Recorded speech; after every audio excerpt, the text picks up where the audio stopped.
নমস্কার বন্ধুরা, হরে কৃষ্ণ। তোমাদেরকে বলেছিলাম না কালকে মা মনসামাকে এনেছিল, অধিবাস হয়েছে, তো আজকে পূজা।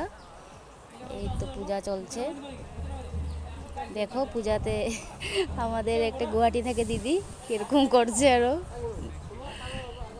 তারপর যজ্ঞ হচ্ছে। আমাদের বাড়ি কয়েকজনের সবাই উপাস, পাড়ার প্রতিবেশী, আমাদের খানদানের মানুষ, আমাদের কাকুরা সবাই উপাস। তার জন্য সবাই একদম ভর্তি। এই যে আমাদের স্থাপিত মা শীতলা,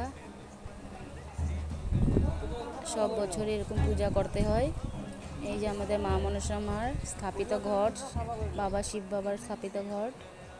এই যে দুপুরে সবাইকে খাওয়ানো হয়েছে, যারা যারা উপবাস ছিল। এই তো আমিও খাচ্ছি।